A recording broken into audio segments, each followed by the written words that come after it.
Hey guys, welcome back again sa aming YouTube channel. And this is Alwin. And this is Emma. Alright, so syempre bago natin simulan tong ating vlog, Sasayaw ka muna. sasayaw muna ako. Ano ba yan? Hindi, ano lang. Sobrang masaya lang kami siguro ngayon. Na i-share. Yeah. Kung ano man yung gusto namin i-share ngayon. At least, matapos ang bagyo at unos at ulan, kung ano man. So, ito na ang araw, ang rainbow. And we are in a better place now. Yes. Pero syempre, on the process pa rin ng healing, recovery, whatever. Hindi naman bigla-bigla yan. Pero I think, nasa good environment na ako or better environment para makasupport ng healing ko. Kaya, this is the time guys para ikwento na ni Emma yung side niya ngayon. Kasi Yung ako, update. kasi ako guys, naalala nyo, katatapos na ng vlog natin na natanggap na tayo sa trabaho. And syempre, masayang-masaya ako at nakabalik tayo sa trabaho ko. Mag-start pa lang. Mag-start pa lang. Yan Like I lang, said, May May 6. Diyan tayo mag-start. Yan. Tinagana namin sa kalendaryo yan. Sana hindi na ma-move kasi syempre, iba pa rin kapag may trabaho ka dito sa Yes. Canada. And ako naman, ito ay mag-a-update. So, sa mga hindi pa nakanood ng aking vlog, ang update ko doon is that I resigned from my job. Yan, because I've been suffering for some like anxiety symptoms, meron ding somehow depression symptoms, pero hindi ako nagkaroon ng severe anxiety or depression. So, somehow manifesting lang ng mga symptoms na yon. And yan, namamanage naman ng medications. And yan, very grateful na after few weeks, ay mag-update tayo na nakahanap na po tayo ng panibagong trabaho. Yan, okay. Siyempre po, dito sa Canada, sabi ko naman, very important ang may job. Yan, hindi lang isa, kundi dalawa. Yan, as much as possible, mag-work kami pareho dito. Yan, para sa kinabukasan ng aming bagets at makulit na anak. Yeah. And yun nga, sobrang thankful kami kay God kasi yung napasukan ni Emma is same lang din siya nung dati niyang trabaho. Yes. So, sa mga susunod kong vlogs, makikita nyo pa ang aking new environment. Basta, gusto ko lang i-share talaga. Nag-start na ako ng new job ko. Bago pa lang naman ako. Pero, I feel their warm welcome na sa akin. I feel their love and understanding kasi yung pinagdaanan ko ay naintindihan nila. Yan, na alam nila guys, so hindi tayo nagtago ng kahit anumang medical history. So alam naman ng boss ko kung ano yung previous na pinanggalingan ko and ano yung pinagdaanan. And very happy kasi naintindihan niya ako and he is there to assist me and start a new journey in his firm. So, katulad din ng previous work ko, I'll be doing legal assistant job and later on, kapag na-approve na, kasi it takes some weeks para ma-approve yon yung articling na.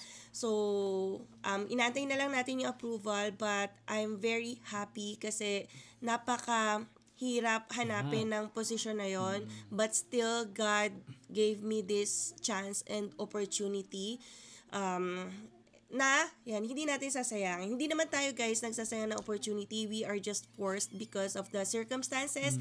And, napakasaya lang din talaga namin na parang bago to or restart sa amin. Kung makikita nyo naman, nag-restart ako. Panibagong job, nag-restart si Alwin, although back to his previous job. Pero, alam yun, napaka-bago lahat. Parang nangyari na nito before. Like, di ba, nung time na nag-work tayo sa downtown, halos magkasunuran lang din tayo Di ba? Remember?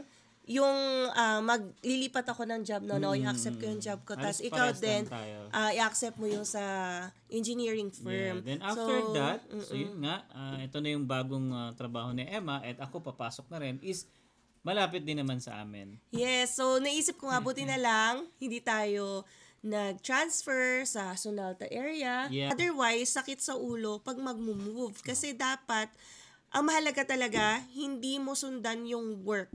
Oo. Mag-fix ka ng bahay mo, ng rerentahan mo, ng community mo. And kahit saan pa yung maging work opportunity mo, magstay ka dyan. Yes. Kasi kapag sinundan mo yung work mo, malaking problema yan kapag nawala yung totoo. job mo. So, ano yan, lilipat ka na naman ba or hindi? Kaya buti na lang, nagstay kami dito. At least, kung meron man kaming, maging bagong work na sa ngayon, ay hindi kami maglilipat at mamumroblema. Yeah. That's good. And yun nga, napalapit lalo kami sa sa trabaho namin. Yes. And ito na nga po, i-reveal ko na Okay. ang bagong work ko. Ayan. Sa Zivoblo. So, that's ZHIVOVLAW. So, mas malapit siya. Kasi pag nag-commute ako sa downtown before, 1 hour ang commute ko. Dito, less than 30 minutes. Yeah. Napakalapit. Diyan lang yun sa may Heritage. Yeah. Kung saan Costco. kami Yeah. nagko-Costco, nagti-TNT, doon lang yon. And I'm very grateful na itong pinasukan kong bagong job ngayon ay nandito rin yung friend ko na napakakulit. So, kung kilala nyo yan, si Sam, ay makikita nyo sa mga next videos ko. Ayan, Yeah. kapag nag-vlog na tayo sa ating workplace, allowed yung pagbablog ko later on kasi Yeah. excited din yung boss ko ipakita ang aming workplace, ma-promote din yung services, and na-excite nga rin siya na may YouTube channel tayo.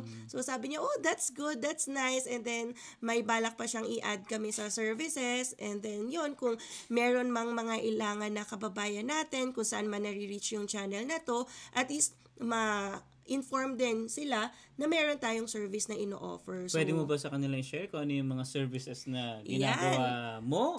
yes, of course. Ayan, pwede po kayong kumontak sa akin and sa amin, sa Zivoblo, ng legal needs nyo, especially when it comes to personal injury cases. So, kapag kayo ay nabangga, nabunggo ng kotse, so, you can reach out to us yan para magkaroon ng consultation with our lawyer. So, nagsisit-in na rin ako. Ayan, makaka-assist din ako and tulong lalo na kapag Filipino clients. Ayan, gustong-gusto din ng lawyer namin na nandun ako. Kasi minsan, very easy talaga na communicate kapag Tagalog sila. Syempre, yung iba may painful pa yung back, yung neck dahil nga nabangga sila, and then in shock kasi may damage yung car, yung mga ganun ba. So, gusto ng new employer ko na nandun ako, and yung presence din ng mga Pinoy na clients ay natutuwa siya kasi iba rin Mas talaga. komportable ka kasi pagka Pinoy sa Pinoy. And aside sa personal injury na area, ayan, we will be starting na rin sa immigration law maganda practice.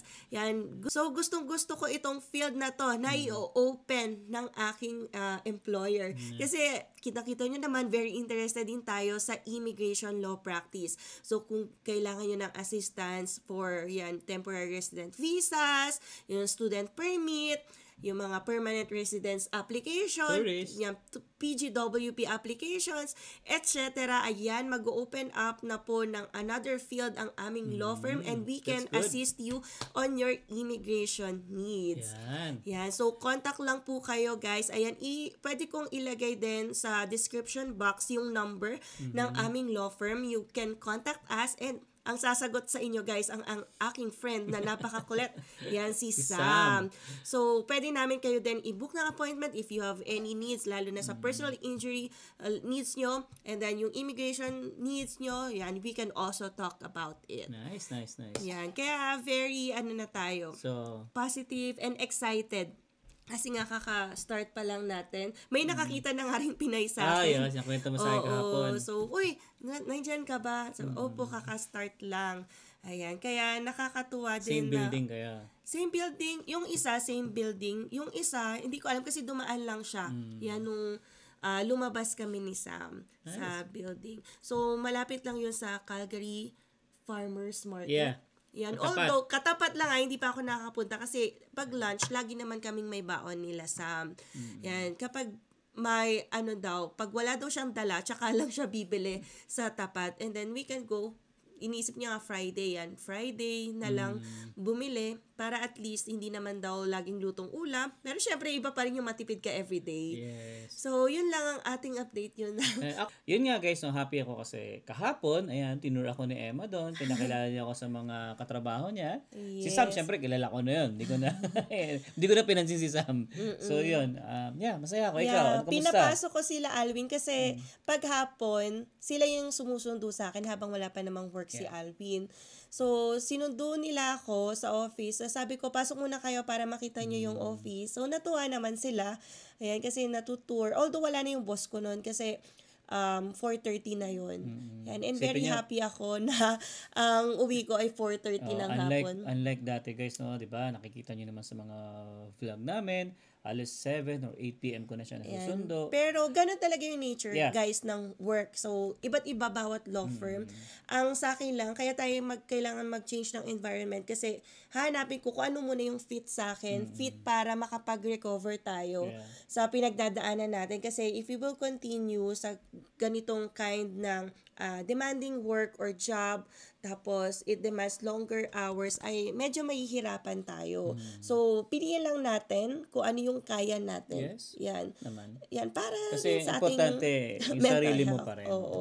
Kasi kahit naman magtrabaho tayo na magtrabaho, kung bumibigay na tayo, 'di ba? Ay baka wala na ring puntahan yung Wala ring paghihirap saysay. natin. Oo. Wala ring saysay yung pinaghihirapan mo dito. So, yun lang din, napaka grateful ko din sa mga taong nagme-message sa akin ng support, tapos yung mga nag-share na, sila din daw naka-leave ngayon, tapos babalik ang dami din. nga, di ba, nagme-message? Next week, sabi nga, okay lang yan, parang give yourself a time to heal kasi maraming talagang nagdadaan sa stress, nagdadaan sa like anxiety. Hindi mo masabi dito sa Canada. So siguro dito sa aming channel nakakapag-share kami kasi may YouTube channel kami. Pero yung iba tahimik lang sila pero nagme-message sila na same situation. Same situation. Thankful sila na nag-open up ako kasi nakaka-relate sila and nafe-feel nila na hindi sila alone. Yan, parang ay normal lang pala tong pinagdadaanan ko. So guys, yan, another development din. Alam ko maraming nag-remind sa akin, don't depend yourself sa mga medication. So when I started working here, yan, just few days lang naman, hindi na po ako nagme-medication. So, nakakatuwa na hindi ako dependent ngayon. Dati guys, talaga, ako po yung magsasabi, baby, minom ka ba ng gamot, ganyan. Oo, so maganda rin talaga hindi tayo malulon sa gamot. So, tinaper ko rin muna. Hindi ko siya inabrupt na discontinue kasi mamaya magka-withdrawal symptoms. Hindi rin maka-adapt yung body mo. Kasi pag iniinom ko rin yung medication ko, inaantok ako eh. Hindi ko na nga naiinom yung sleeping pills kasi yung pang-anxiety pa lang, bagsak na, antok na ako. Yan, pero nung alam kong malapit na ako magka-work, yan, binawasan ko na yung dosage and then nung nag-start na ako mag-work, hindi na ako umiinom. And very grateful naman ako, hindi hinahanap ng katawan ko yon. Hindi ako na anxious, pero syempre, hindi naman siguradong well na tayo or healed na tayo. So, umpisa pa lang naman syempre ng work, hindi pa tayo bibiglain yan. Pero hopefully naman kung magkaroon ng syempre stressful or napakataas na demand sa work ay hindi na tayo yung magbe-breakdown. So, yun lang naman. Kasi normal naman sa work ang stress. Hindi yan mawawala. Lahat naman ng trabaho. Ang gusto ko lang yung ma-manage, yung hindi ako magbe-breakdown kasi hindi na siya normal. Kapag may stress, go. Kailangan mo lang harapin, kailangan mo gawin, finish it para ma-meet yung deadline. That's it. Pero hindi kailangan ng isang tao mag-breakdown. So, ibig sabihin, pag nagbe-breakdown ka, hindi ka makakope sa present, like, demanding situation. And, yan, kapag paulit-ulit na ganon, you have to have yourself check na kapag ganon. Yan. Right. So, at least happy ka na ngayon. Yan, happy na. Yan, galing tayo sa work. Tinan nyo naman guys yung suot, di ba? Sabi ko, sige na nga, share na natin, vlog na natin. Kasi may nakakita na rin sa atin. Actually, kanina, gusto ko na siya i-vlog. Papunta pa lang ako doon sa office niya. Nagsabi ako sa kanya. Gusto ko i-vlog. Sabi ko, Yun nga lang, nakatulog si Zion, so hindi ko siya may bababa. Oo. Kaya, yun. Marami pa namang oras, marami pang chance, and you still have few more days bago ka pumasok. So, si Alwin ang aking tagasundo. Yeah. Ayan. Always naman eh. Always naman. Hindi. Kapag kasi pumasok na siya, syempre hindi niya ako masusundo dahil 5:30 ang out mo. Yeah. So, yeah, yun pa Pero, yung i-figure out yeah. namin kasi syempre sa pagsundo kay Zion, and then flexible naman yung time namin. Pwede akong pumasok Adjust ka na ng lang. later time para maging later din ang aking labas. Tapos, yan, sabay-sabay na kaming uuwi. So, something that we can arrange later on. Yeah. Yes, mag-umpisa pa lang naman. And syempre, one step at a time, baka mabigla tayo. Yeah. So, sa mga susunod nga na vlogs, we can update you yung sa daycare ni Zion and may development ulit. Ayan, mag-update Panibagong kami. daycare na naman to, guys. Yan. And then, ano pa ba? Basta, marami pang mga susunod, and we are happy sa mga susunod na chapter namin. So, hopefully, wala nang masyadong sadness or iyak. Ayan, we are just super excited talaga sa mga susunod na chapter ng buhay namin. Yeah, and dito. sana tuloy-tuloy na to, baby. No? Yan, we are praying Yeah. kasi wala namang Sana. makaka-guarantee. So, we are praying na magsunod-sunod yung blessings ni Lord na happy na. And yan, yung ating matagal din na inaantay ay dumating na. Yeah. So, Thank you talaga kay Lord. hopefully, Lord, yan, mag-continue ang inyong blessings. Yan. Alright, so yun guys, no, maraming salamat sa lahat ng mga subscribers namin dyan, especially sa mga good comment nyo and nagme-message sa amin sa page. Yan, maraming salamat po sa inyo talaga. Yes, thank you po. And we are praying din po sa mga lahat na nagdadaan sa somehow mental anxiety or stress. So, just listen to your body. Kasi kung hindi ako nakinig sa body ko, I will not be here na nagkukwento sa inyo ng positively. Maybe, baka down pa rin ako. So, i-prioritize nyo guys yung sarili nyo. Mahirap talaga iwanan yung trabaho, lalo na kung ito yung nagpo-provide sa inyo ng pambayad ng bills. Pero, kailangan din dumating sa point na you really have to prioritize yourself, and huwag ka matakot kasi kapag nagpray ka kay Lord, ibibigay yung work na para sa'yo. Yan, hindi ka papabayaan. Kasi natakot lang din talaga ako initially, even if before na nakakaramdam na ako ng stress. Natakot akong iwanan ang work dahil nga anong nang magbabayad sa bills natin, tas si Alwin ay laid off. Yeah. Pero yun naman pala, just reach out to your network, mag-apply ka lang, may mahahanap rin na better opportunity for you. So yun lang muna guys, no? Maraming salamat ulit sa mga sumusubaybay sa ating channel. Thank you po, and thank you kay Lord for providing us this new blessing sa buhay natin.